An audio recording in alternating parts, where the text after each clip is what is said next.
This is the Listening Project podcast, sharing our stories to amplify our voices, a project of the RPA.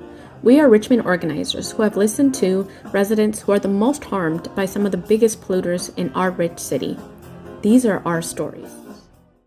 I believe, we should have a plan. Obviously we should have a plan, that, but not, it's not like, just a plan to, try to make, this, try to gain back the money that we're losing, but a plan that, like where we can have a stable economy, a stable local economy while, maybe providing like adequate jobs, good paying jobs for Richmond residents. While we can, have provide something sustainable to Richmond, like whether that be electricity, water, food, locally grown food. So I think overall the city should try to create a plan that helps the that will help maintain the local economy while providing good jobs for the Richmond residents. Hola, hola. This is Marisol. Sol, don't call me Mary, La Prima, La Profe, with the Listening Project. Very excited for a very unique episode. Today, we are talking to the United Steelworkers Vice President for Local 5, BK White, and we are also talking with City Council member Eduardo Martinez. Y'all know Eduardo Martinez. He has been an environmental justice leader and has been featured on this podcast. We are very excited for this episode to really talk about workers' rights and what sometimes our community feels a divide between the workers and the community. And we would like to go deeper into that so we can kind of set the record straight on some things in Richmond, real Richmond folks talking to incredible community leaders. So BK, I would love for you to share a little bit about yourself as a worker in the refinery, and then of course your role with the United Steelworkers. First of all, thank you, Marisol, for having me here and for being here with Councilmember Martinez. I appreciate the opportunity. My name is BK White. I'm a United Steelworker. I work at the refinery. I've been there for 29 years. I work in the hydroprocessing area. I'm also vice president of our Local 5. I've worked in Richmond for over 30 years, having worked at the railroad at Santa Fe before.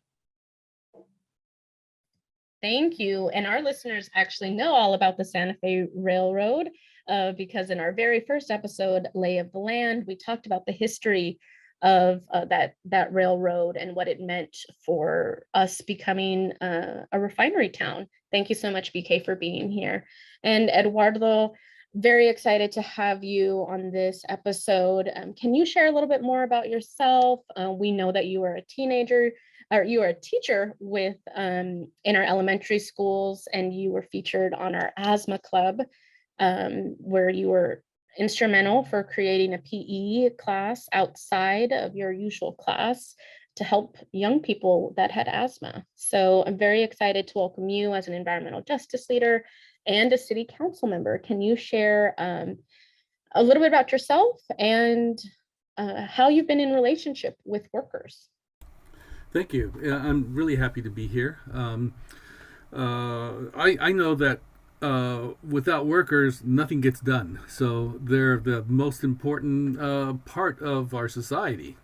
And so anytime I can do something to support the plight of workers, to make sure that they're supported in whatever jobs they're doing, I'm there. I'm also very, very concerned about climate chaos and I'm concerned about what needs to be done in order to stop it. And so in order for that to happen, we need to have organization and cooperation between among organizations to make sure that no one's left behind. Thank you so much. Thank you so much. And that's really what we're going to dig into. And so let's get into some of the numbers, the nitty gritty here, BK. How many workers does Chevron employ in Richmond? And then how many does your union explicitly, the United Steelworkers, represent? Chevron employees, it's a fluctuating number due to the fact contractors coming in and out, but roughly there's 1,300 people a day that's employed out there. My union, the United Steelworkers, represents about 500 to 550. Thank you. And then how does a union represent workers? And how does it really work between the corporation, the employees, and even the community? Not to be condescending, to break it down too much, but as we all know, as a union, we work with whatever corporation it is and get a set of rules. And as a union, we believe that if our members know a set of rules, they can follow those rules. We also negotiate for things like benefits and health and safety, and of course wages. And so on a daily, we hold the company or the corporation to honor their agreements they've signed, to keep our people safe, to keep the environment safe, and to make sure there's no disparity in the treatment of our workers. Thank you. And now, Eduardo, you have been in the city a very long time. What do you feel has been the relationship between the community and the workers at the refinery? Well, it's been improving. I think for a long time, some of the unions have been creating our dichotomy of environment versus workers, and it's been a false argument. And I think we've finally come around to seeing one another as people with the same interest and with the same goals. So I think we have been improving in terms of our communication, and this improvement is going to have us working more strongly with each other. So I think as we move ahead, we'll be on the same page. And in fact, on the city council, we've passed a lot of resolutions supporting the workers at Chevron, even as far back as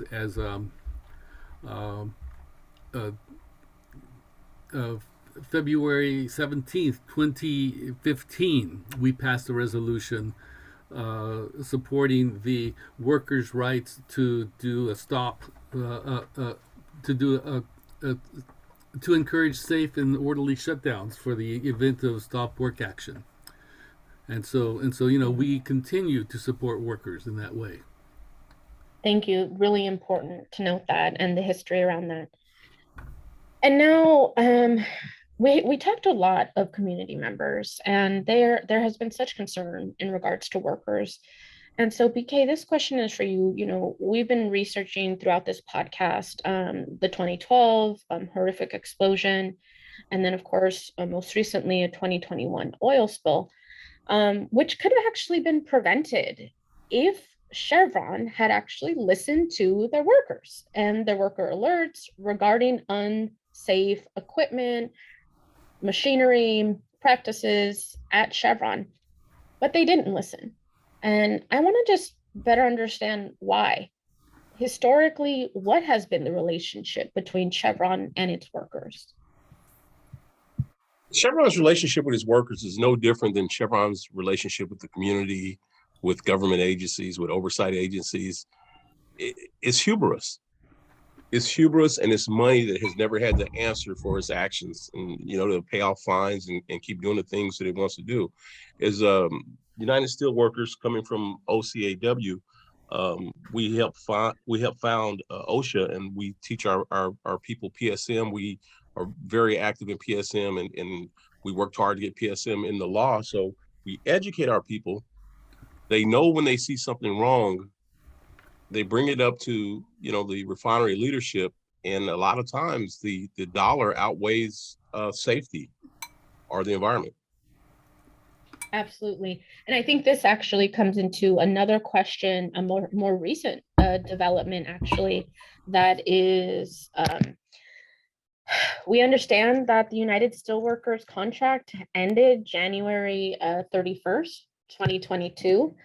And we just want to better understand where contract talks are right now and what are the local issues within the contract that y'all are pushing for.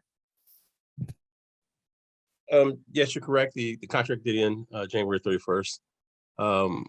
So we have a two-pronged negotiating process. There's a national table and there's a local table. And, there's tables in LA, there's tables, in Texas, in, Philadelphia, in Louisiana. And the national table did pass a pattern, and it has not been officially offered over our table, but pattern has been set if it's accepted. But we still have a bad table in Richmond. And, there's safety issues that we were pushing for electronic manual writers and procedure writers. Procedures are something that was found in a 2017 CalArp audit that we were lacking in. And we need dedicated people who know the Richmond Industrial Safety Ordinance and write these procedures. So there's things like that. Then there's also a group of people, 30 people that work at the lube plant, and for some reason they want to treat them different, disparate treatment, and they believe that the rest of us will turn our backs on them and leave them out in the cold, and that's against every union principle we have. They've attacked our union seniority, wanting to be able to pick and choose, who work certain jobs, safety work orders. So there's just, it's been very contentious. It's been a disrespectful table. And, the things that we're asking for are not outlandish. It's just that, once again, the hubris of the industry in which we fight. Absolutely. Absolutely. Thank you for uplifting that. It really does sound like health and safety are at the core of that contract. And now for City Council Member Eduardo, how have you as a city council member supported workers, and you actually talked about that with these resolutions, and how are you supporting them now? I do remember that there was a resolution most recently. Can you explain why resolutions and how you've generally been supporting our workers? I have an open door policy to my office, and this open door policy doesn't mean that I just welcome people to come talk to me. It's actually proactive, and I go out to organizations and I talk to them and I find out what their concerns are, because you have to see all sides of an issue before you can really make an intelligent decision as to what to go forward or what sorts of resolutions need to happen. Resolutions are important because they show the community what is of importance to them. It lets them know what the issues are, and it lets the powers that be, the people who are making decisions, know where the city stands. And one thing that Chevron needs to know is that we will always stand with our workers, because our workers are the community. Chevron is a company that has come into our city to do business, and that's all they are, a company that does business. And our objective is to make sure that the business that they do is not only helpful to the city of Richmond, but it's helpful to the community and to the environment as a whole. I have a nephew who works at Chevron, and I keep tabs on what's happening. I talk to union leaders, I talk to environmental groups, and it all comes together as a wake-up call as to, as BK has said, the hubris that Chevron is trying to wash us over with. And every time I talk to Chevron Chevron officials, I realize how strong we need to stand together. Absolutely, absolutely. And so, talking about safety in particular, we're definitely interested in our community has been surveyed over and over again regarding safety issues, especially within the climate crisis. And so this question's for BK, what safety measures are needed for the refining of crude oil? And what are the possibilities if those safety measures are not met at the factory, at the refinery? Well, there are measures. There's some hard measures, which we could talk about equipment or training or things of that nature. Then there's some more soft skill type measures. Some of them, consist of giving the workers the right to stop unsafe work, to have that work seriously addressed, and to not always. These companies make so much profit. To stop and do the right thing in no way will damage these companies. They print money. So it's just greed to run through the stop signs or the warning signs when you see something's wrong with the process, where you could pull back and keep both the community and environment safe. But the other thing that needs to be done is some honest dialogue and to answer to the people that you're affecting, and to not always give the corporate, there's nothing dangerous in this smoke, or there's nothing going on with that, anytime there's a release. So I think they should be answerable to the communities in which they operate in. I don't think they should, always throw up their lawyers and not speak. I think that they should be answerable to the people that they make all these profits in their environment. Absolutely. I absolutely love that, especially because one thing that we've been hearing a lot with our community members is Chevron always says it's acceptable. This flare was acceptable. This was acceptable. And everyone that has been asking is who It's says it's acceptable. acceptable? It's acceptable when you don't live there. Yep, exactly. And that was, yeah, absolutely really important. Another member said, hey, how far removed do you have to be from a community to really to do this type of work in such greed? And so, yeah, really spot on there. I want to go ahead and ask Eduardo kind of the same question in regards to safety. What concerns do you have on behalf of the community's safety and well-being? And how can the city or other agencies really regulate health and safety concerns at Chevron, if they can at all? Well, a lot of the regulations start at the state level, federal level, state level, and then we're basically told to work with it. And unfortunately, Chevron has a lot of money, and they use it for lobbyists to get regulations passed that tie our hands. One thing that really concerns me is what you said, this acceptable level. But what they don't talk about is effects. If you have something at an acceptable level hitting you day after day after day, when does it become unacceptable? And then these acceptable levels, they're just numbers that people throw up, and those numbers change. The more research we do, we find out that the numbers that we had in the past were wrong. They were not stiff enough. And so, how are we to accept the numbers that we have now, knowing that hasn't been enough scientific research into how these things affect us? Thank you. Absolutely.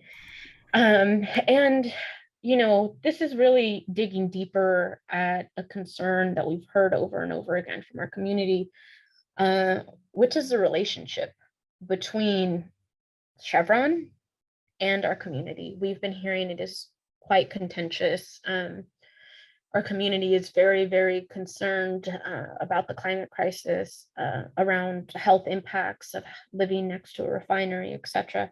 And they've been fed a lot of lies and misinformation from Chevron. So this question is to both of you.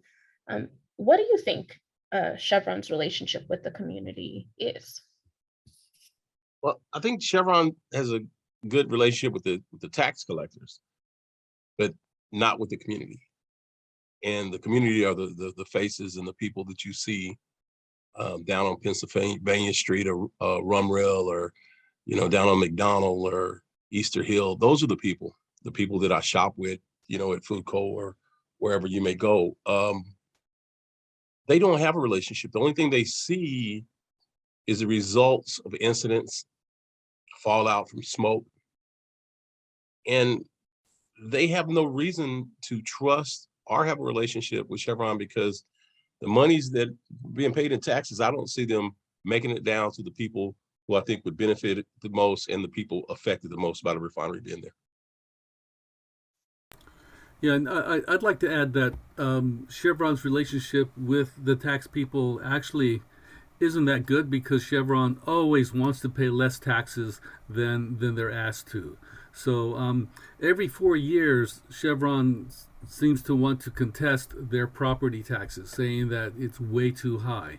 And in a lot of instances, they've won. The city and the county won only once in those conversations. And what happens is that Chevron is able to appoint people who are friendly to Chevron. Chevron also tries to buy the community by taking a lot of money from the community and then giving it back out to us in little bits and pieces, saying, this is for your organization, this is for your church, remember us. And so we need to make sure that we hold Chevron accountable, and as BK was saying, we need to get them to have a real conversation. I've been trying to get them to start a conversation around a just transition, because we know that eventually oil will fade out and renewables will come in, and the best time to have that conversation about that transition is now. Later is not going to cut it. Absolutely. Absolutely. And in further episodes, we're actually going to be defining what a just transition is, and how our community looks towards and imagines that just transition. And so, we talked about Chevron, we talked about the community, we understand, that's really profit over people in that regard. But now let's go into the workers. In particular, I want to go to a survey. So we surveyed over 650 people about the climate crisis. And we asked Richmond residents, do you know someone? It doesn't even have to be related. We just said, do you know of someone that worked at the Chevron refinery? And of the 265 people, 80% said no, they didn't know anybody that worked at the refinery.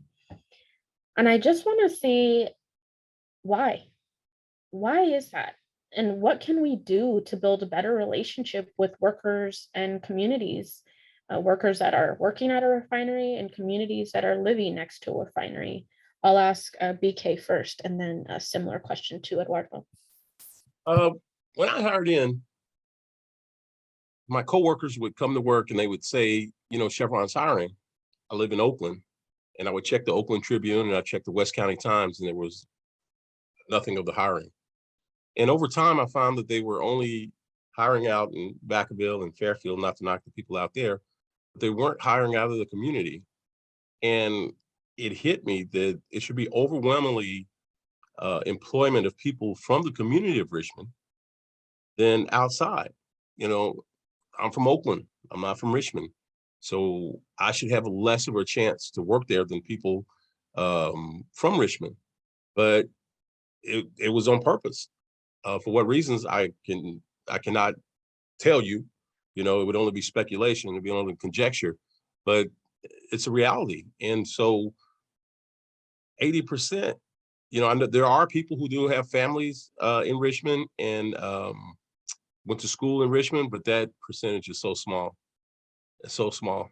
So I think that the Chevron owes it to hire and to invest more in the city of Richmond. Absolutely.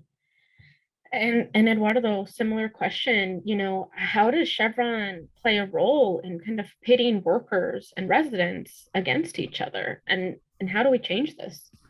I think workers from away from the community is their playbook. You know, I said that my nephew works for Chevron. What I didn't tell you is that my nephew lives in Vacaville. So you know, there's There you go. there you go. And when Chevron was doing well, when Chevron did their expansion, their hydrogen expansion, they actually brought people in from out of state to do the work. And so you know, luckily it was redone by local unions. But you know, there were a lot of problems because of the design and the way that it was done. You know, that's why there was a lot of excessive flaring. Correct me, BK, if I'm wrong. No, they did bring in workers from out of state, and they've always done that. They've always, you know, they would hire people from Texas and Louisiana to come in and work our shutdowns, and I would just sit out there and go, man, you know, I can go right outside this gate and find people that could use that could make their lives better by, you know, making this money. And it just never made any sense. It never made any sense to me. Absolutely. And I think that's what our community is seeing through, that this Chevron is taking advantage of this kind of communal narrative. This folks are coming outside because that's what we're hearing from our community. Nobody lives in Richmond. They're all commuting. They're not paying. They're not buying lunch here. They're not shopping here. You know, they live outside. And what I keep on coming back to is that narrative plays to only Chevron's advantage. It is something that is used to divide and conquer workers and community, because imagine if the workers were from the community, what would that look like? They would not be able to go, workers wouldn't be able to go home. They would be coming right back into the community, living and breathing everything that we are doing 24 hours. So I really do think that it's part of the capitalistic nature of multi-billion-dollar corporations. So I really appreciate y'all really helping educate our community about this. As we move in towards the last few minutes here, we're really interested to see what happens. Recently, we did research that different oil refineries across the nation, you know, had shut down. There was something in Philadelphia where there was an explosion during the pandemic at Marathon Refinery, and that refinery closed. And we don't want that to happen here so quickly overnight with such devastation. So what we surveyed our community residents about was what would happen if Chevron were to close their doors. And one of the biggest concerns was the loss in jobs, the loss of employment. So although our community may not know the workers, 80% say they don't really know a worker there, one of their biggest concerns was a loss in jobs. And so they're still very, very much concerned about workers. And when we asked what could be a solution, they also said, how about we go green? They talked about wind and solar and electrification.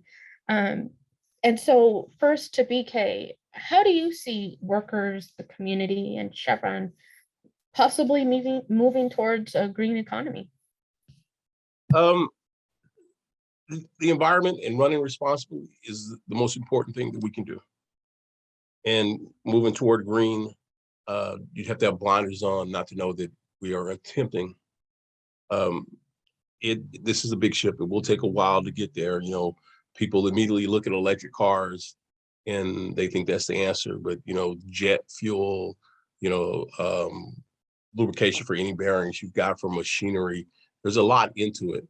So in the meantime, what we have to do is to run the facilities that are here responsibly and run them to have zero negative effect on the community or the environment, making decisions based on that. The profit's there. These guys can't lose money. The profit's there. They just had the conscience or the integrity to keep that at the forefront over trying to satisfy, you know, Wall Street. They could do it. And at the same time, parallel, inching into green, and realize what we're doing with green economy. You know, there's the waste with batteries and stuff like that. So we have to make sure that the green decisions we make are the right green decisions, but definitely moving in that direction and paralleling with the community. Yeah, I agree. Something else that's, I mean, you propose Chevron closing their doors. Closing the doors is not the problem. The problem is how they close the doors. If they just close the doors and leave town, then that's a problem. But if they close the doors, stay here to clean up the mess that they created, cleaning up that mess will create jobs. And then if they take time to train the workers that they've hired to transition into other jobs, that's another role that Chevron should have as a community member. But they do need to start seeing themselves as a part of the community as opposed to just pretending to be a part of the community. And this is the last question for both of you. You know, what is your hope for the future of workers and the Richmond community at large? BK and then Eduardo. My hope is that the workers don't buy into the propaganda or the narrative that the corporation puts out, you know, of people pointing fingers and trying to shut you down and somehow vilifying the people who are only trying to breathe, who are only trying to have a good quality of life, who have, and the environmentalists and local leaders who only care about the people who live in Richmond. That's the only thing they want out of this. And hopefully that our people can have that veil lifted over their eyes and start getting more involved in things in the community, things that do not give them a direct reward back to them, but understand that you owe, you know, the city of Richmond for all that they put up with some kind of payback, some kind of time and effort, and to help them out in areas that may be struggling in. And my hope is that the steel workers, Local 5, and the community continue our conversations, and that we expand those conversations to start including the other unions, like the pipe fitters and the carpenters and all of the others, into understanding what this conversation is and how important it is, so that all workers can be on the same page and working together to create a better, safer reality for all of us.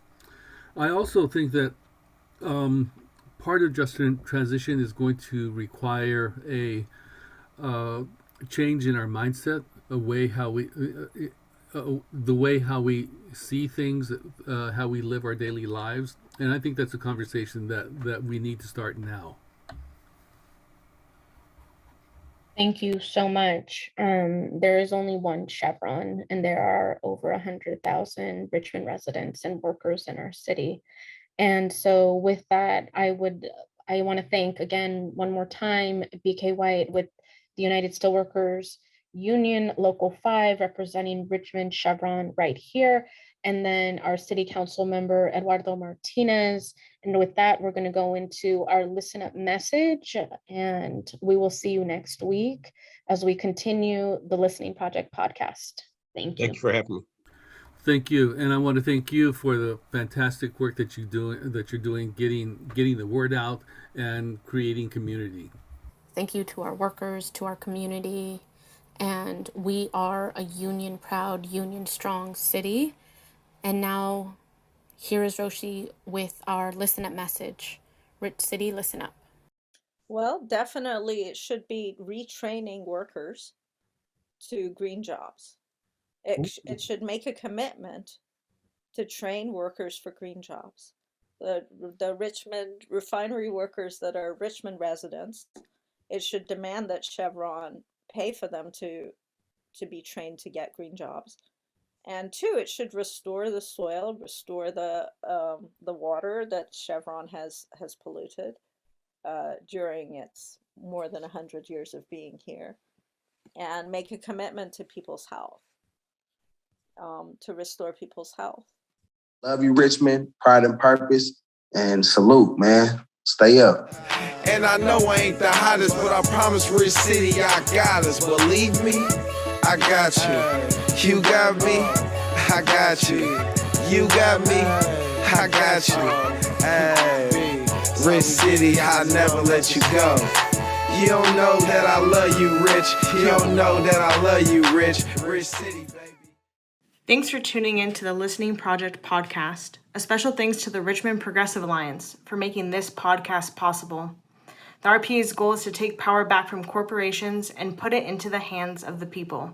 To learn more, visit their website at richmondprogressivealliance.net. Thanks so much.